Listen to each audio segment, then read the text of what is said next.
Practice.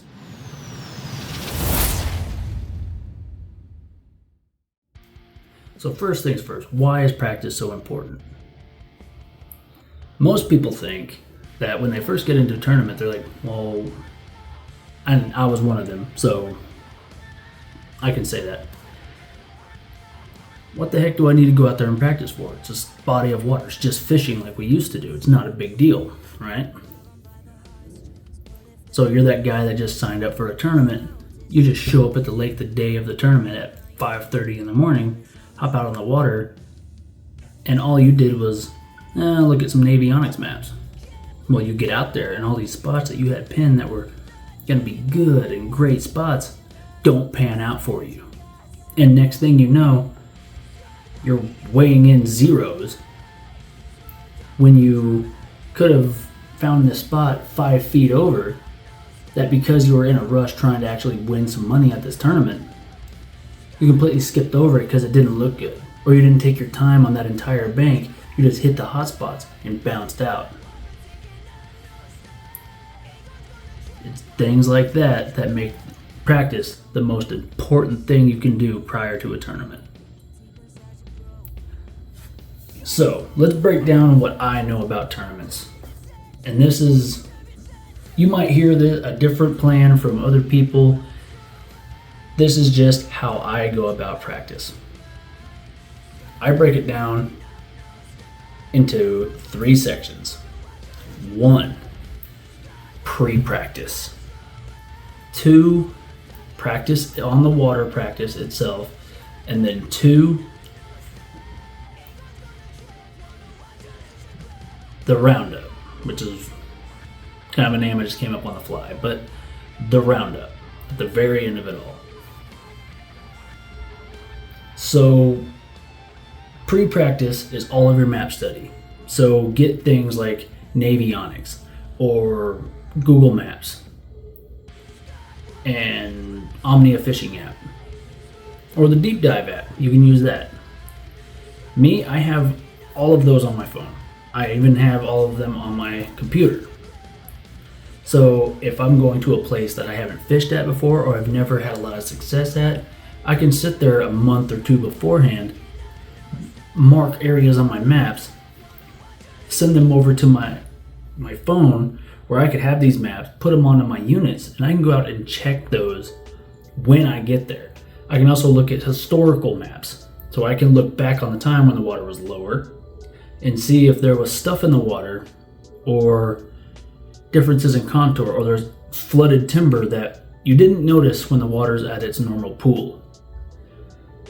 And that helps you, especially if you don't have live or you don't want to run all over the lake wasting a bunch of fuel. You can be like, hey, there's flooded timber at the end of this cove. Right there. Nice. Oh, hey, there's a channel swing bank that actually pulls out into a very nice flat. I'm gonna go there. Oh, or that bridge has a whole bunch of trees right before it. Man, that's good. And that main lake point goes right up to the Channel Creek arm. That's really nice. All right. Now you have spots on your map that maybe others might not look at. You might run into community holes, but that's what the other days are for. That's what step 2 is for. And none of those spots might produce, which is also what step 2 is for. On the water practice. On the water practice is, for me, I treat it as a tournament without the pressure.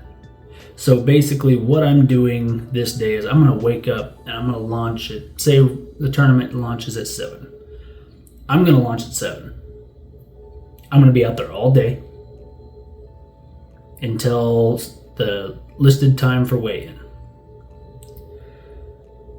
I'm going to start with at least 4 baits that I think are going to be successful on the water, and I'm going to fish them all day. Now, I'm going to change them based on reactions that I get on where I'm going.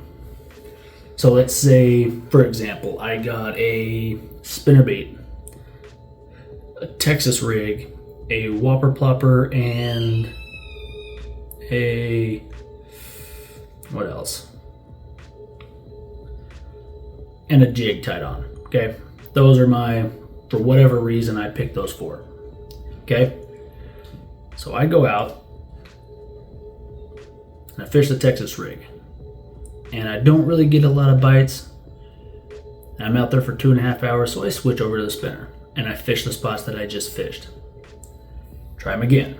Well, I get 4 or 5 on the spinner. Well, for me, that's a pattern. Well, now I'm gonna lock that one in as at least a backup. But then I hit the whopper plopper and I'm getting hit left and right. Well, now that moved up to my potential starting bait. But I've noticed with the jig, again, I wasn't getting hit at all. Well, now I'm gonna leave those tied on for the next day, but I'm gonna start with the whopper plopper right off the rip. And let's say on day 2, I go out there and I'm getting hit, and I'm not getting hit at all again, right? But this was the bait that was phenomenal yesterday. So I switch to the spinner and I maybe catch 1, but then I start casting the Texas and I'm getting hit left and right. I'm picking them off spots, and then the jig, I get 1 or 2.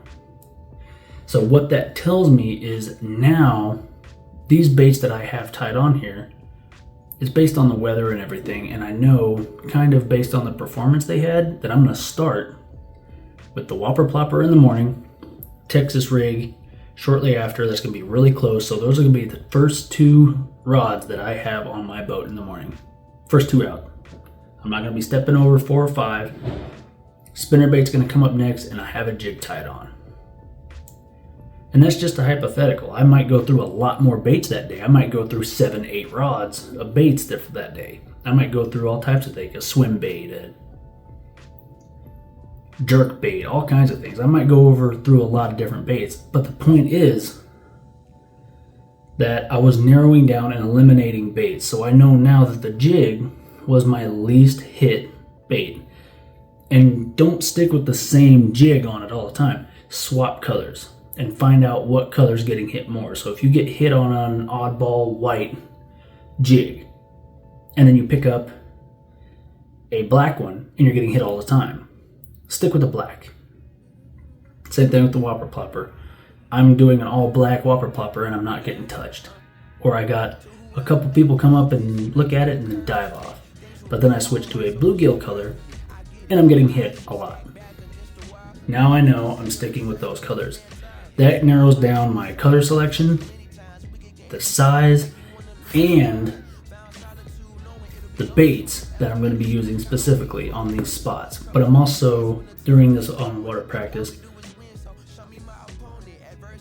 that lowers the amount of rods I have to have tied on all day and the number of boxes I need to bring with me during the tournament day, so I can leave the rest in the truck. Another thing on the water practice that needs to be harped on is location. Locations. So if you're only getting hit on the dam, like say you go to one dam and you're only getting hit there, but you've tried the canals and the river creek arms and the main channel point arms and you're not getting touched. Location. And it's not just the dam. You could look for structure, the same type of structure that they're on, rocky bank. On day 2, you'd be like, okay, well, they only hit on rocky banks that whole day with that bait. So let's find another extremely rocky bank and try that. Try a riprap bank even. Just downsize the rock a little bit and see what happens. Now you're forming some type of pattern and plan in your head. And a game plan like that will help you so tremendously on the tournament. Help you get way up there, right? And one other thing about on the water practice you need to be wary of: life, right? If you pull up to a spot that looks good on the map and it's clear water on your sonar and nothing but the ground, and you're doing side scan, you're doing all of it, and you're getting nothing You're not seeing anything. Nothing's floating. It's a rocky bank, but you're not seeing anything. No bait, no movement. You look up around there and there's no grass, no trees, nothing. Or maybe there is a bunch of grass and a bunch of trees, but you don't hear any movement. No birds. You don't see anything on sonar.